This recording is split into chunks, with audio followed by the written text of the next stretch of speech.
Hi every one, good evening. இன்றைக்கி புரட்சி தலைவரோட 36th ரிமெம்பரன்ஸ் டே. அதே சமயம் அவரோட தலைவருக்கு, நம்ம புரட்சி தலைவருக்கும் தலைவர் பெரியார் ஈவேராவோட ரிமெம்பரன்ஸ் டேயும் இன்றைக்கி தான் ஒரு கோஇன்சிடென்ட் ஆகுது. எல்லோரும் இப்போ இருக்கிறவங்க நிறைய பேர் பெரியாரோட வாரிசு, பெரியார் மாதிரி பதில் சொல்லுவோம் அப்படிலாம் சொல்லிகிட்ருக்காங்க.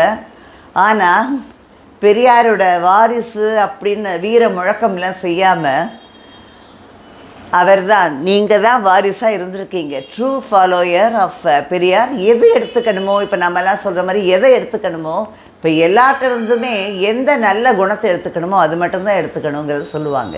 இம்பைப் பண்ணிக்கணும், ரிசீவ் பண்ணிக்கணும் அப்படின்னு. அது மாதிரி பெரியார்கிட்டருந்து பெரியாரோட சென்டினரி இயரை செலிப்ரேட் பண்ணுறப்போ நம்ம தலைவர் தான் சிஎம்மாக இருந்தார். அந்த டைமில் அவரோட சென்டினரி இயரை ரொம்ப நல்லா செலிப்ரேட் பண்ணது மட்டும் இல்லாமல் அவரோட நினைவாக அப்போ கோயம்புத்தூர் டிஸ்ட்ரிக்ட்லேயே எல்லாம் சேர்ந்து, அதாவது ஈரோடும் கோயம்புத்தூர் டிஸ்ட்ரிக்ட்டுக்கு அடியில் வந்தது.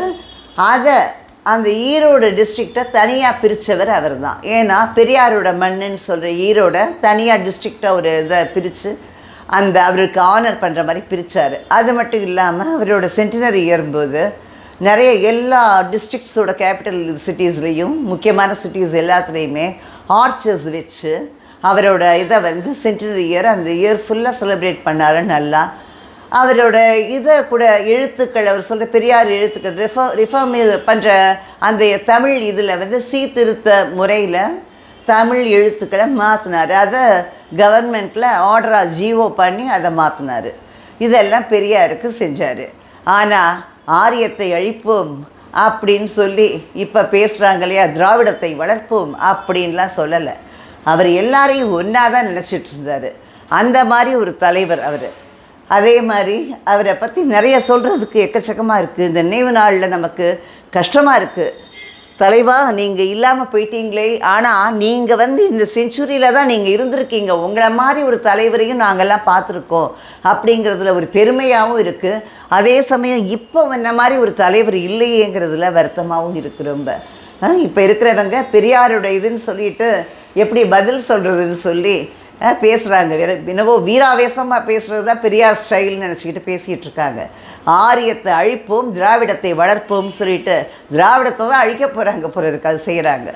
அடுத்தது, நீங்கள் நான் ஆணையிட்டால் அது நடந்து விட்டால் அப்படின்னு சொல்லி அவர் பாடின அந்த பாட்டை நிறைய பேர் எலெக்ஷன் போது யார் யாரெல்லாம் பாடினாங்க நம்ம எல்லாருக்கும் ஞாபகம் இருக்கும்.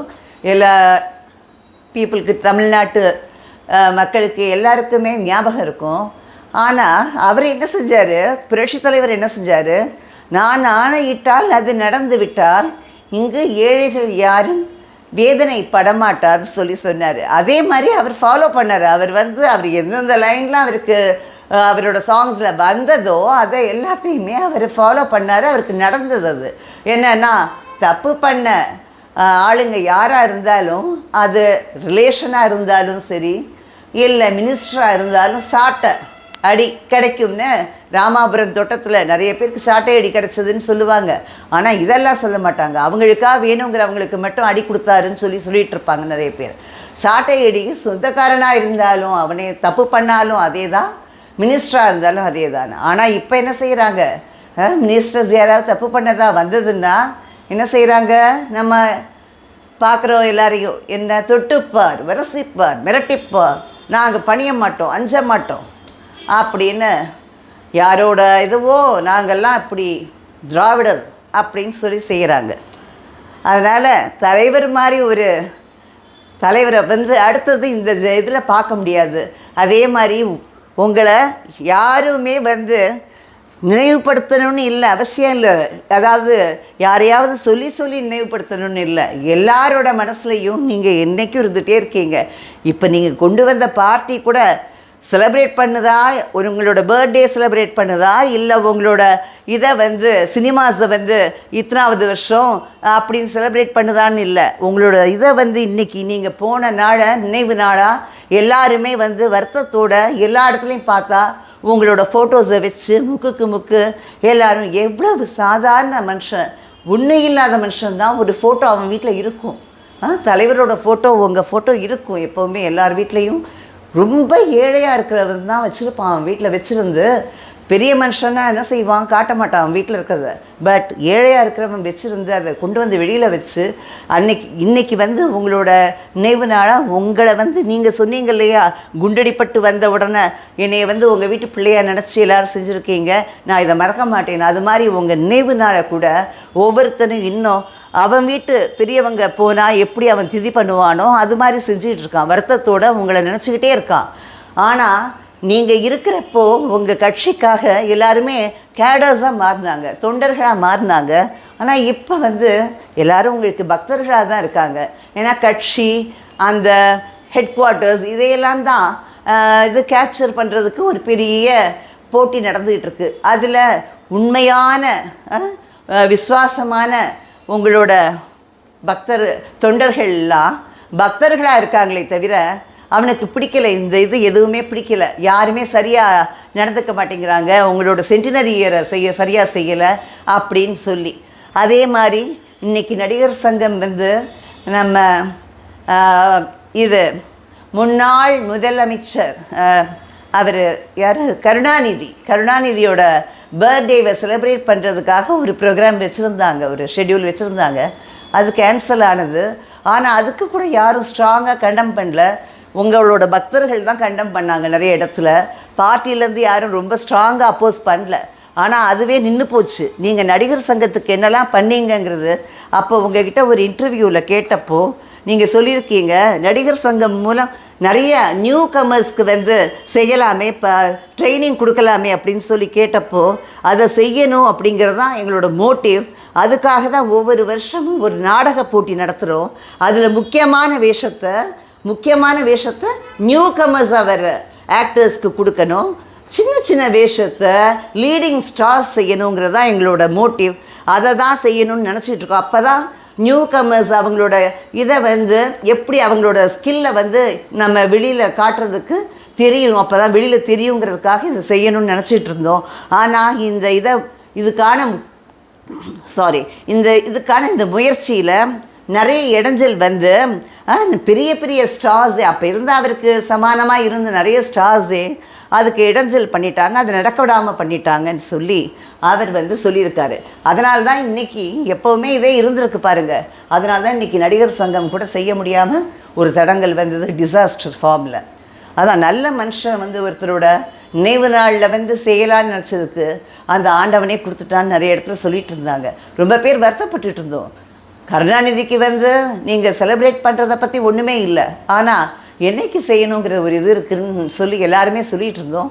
பட் அதுக்கு நேச்சரே வந்து இது பண்ணிடுச்சு. ஏன்னா அன்றைக்கி வந்து காஞ்சி மகான், நீங்கள் இறந்த அன்னைக்கு காஞ்சி மகான், அந்த மகா பெரியவருங்கிறவரை வந்து எல்லாருமே, அதாவது பாரபட்சம் இல்லாமல் எல்லாருமே ஏற்றுக்கிற, யூனிவர்சலாக ஏற்றுக்கிற ஒரே மகான் அவர் தான் இந்தியாவிலேருந்து.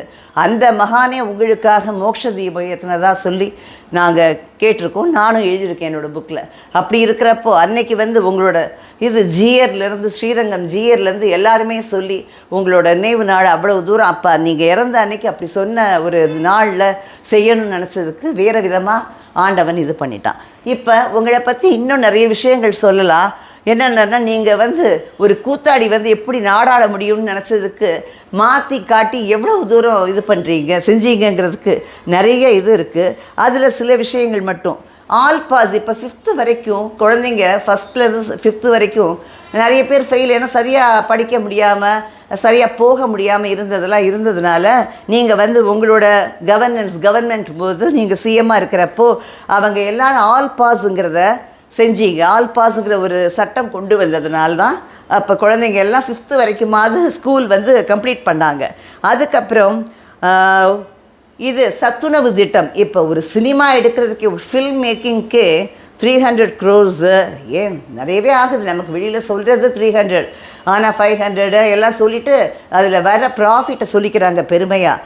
ஆனால் நீங்கள் சத்துணவுக்காக எவ்வளோ தூரம் பாடுபட்டீங்கிறது, 100 கோடி ரூபாய் செலவில் 64 லட்சம் ஸ்கூலுக்கு சத்துணவு திட்டத்தை கொண்டு வந்தப்போ எவ்வளவு சோதனை நடந்தது. அதை வந்து நீங்கள் சாதிச்சு காட்டினீங்க. நடத்தவே முடியாதுன்னு சொன்னதை சாதிச்சு காட்டினீங்க.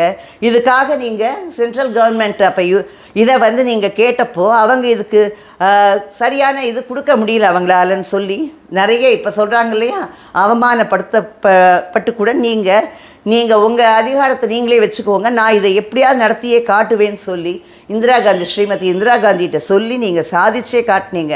அது இப்போ இருக்கிறவங்க நிறைய பேருக்கு தெரியாது, ஆனால் நீங்கள் சாதிச்சு காட்டினீங்க. அந்த சத்துணவு திட்டத்தினால அதோட இதுவாக எவ்வளவு ஸ்கீம்ஸ் இருந்ததுன்னா, ஒரு டெஸ்டியூட்ஸாக இருக்கிறவங்க, அப்புறம் வந்து விடோஸாக இருக்கிறவங்க எல்லாருக்குமே, டிசீவ்டாக இருக்கிற இவங்க இருக்காங்களே லேடிஸ் எவ்வளோ பேர் இருந்தவங்களுக்கெல்லாம் சத்துணவு திட்டத்தில் அவங்களுக்கு அங்கே சமைக்கிற ஒரு இதில் அவங்களுக்கு வேலை கிடச்சிது அந்த ஒரு இதனால்.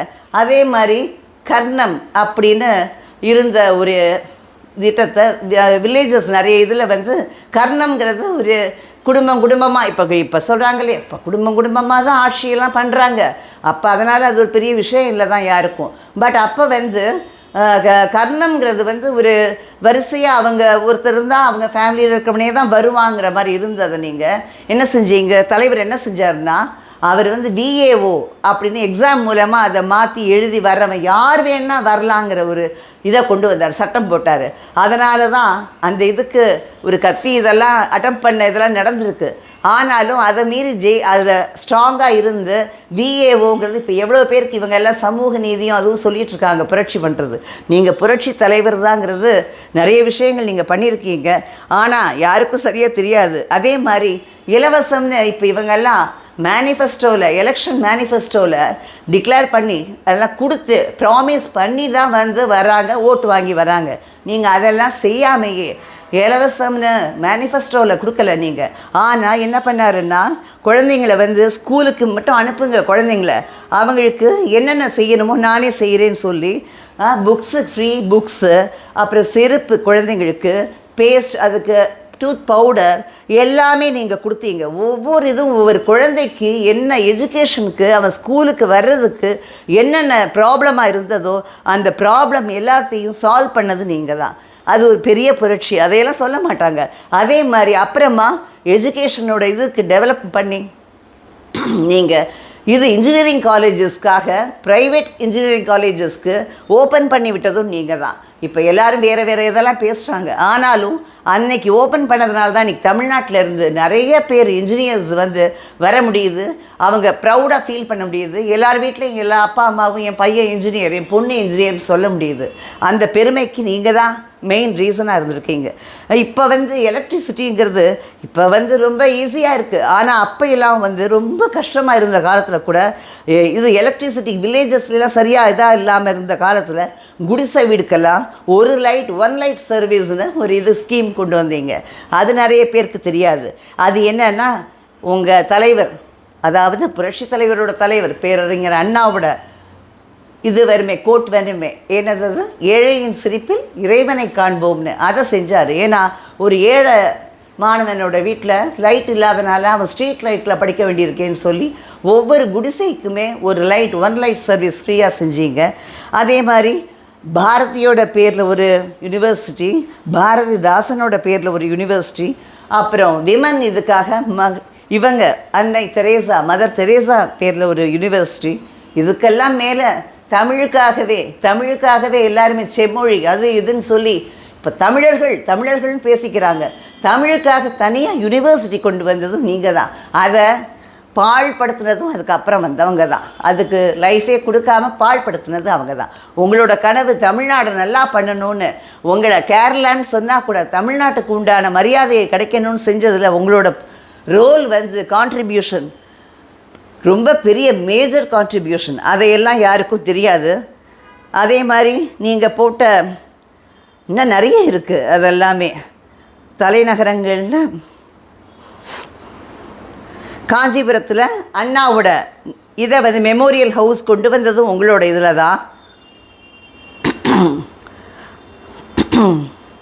எல்லா இதுக்கும் நீங்கள் தான் வந்து ஆணிவேராக இருந்திருக்கீங்க. அதே மாதிரி அந்த காலத்தில் ஸ்கூட்டரில் தான் டபுள்ஸு, ஸ்கூட்டரில் 2 பேர் போகலாம் 3 பேர் போகலான்னு இருக்கும்.